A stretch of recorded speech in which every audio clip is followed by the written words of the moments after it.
संपूर्ण बातमी पाहूच, पण अगोदर आपल्या चॅनलला सबस्क्राईब नक्की करा, म्हणजे अशाच नवनवीन बातम्या तुम्हाला पाहायला मिळतील.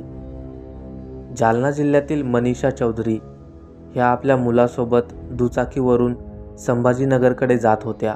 कर्जाच्या कामासाठी त्या गुरुवारी गेल्या होत्या.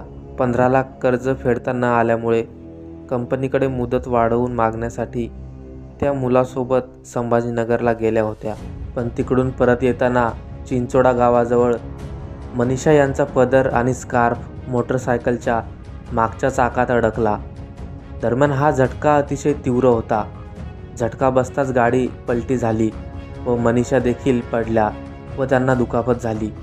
पण गाडी चालवत असलेल्या ऋषिकेशला कोणतीही इजा झाली नाही. नागरिकांनी दोघांना तातडीने जवळील रुग्णालयात दाखल केले. डॉक्टरांनी मनीषा यांना तपासून त्यांना मृत घोषित केले.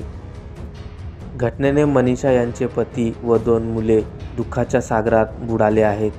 गाडीवर बसताना अगदी छोटीशी चूक झाली आणि त्याची किंमत जीव जाऊन मोजावी लागली.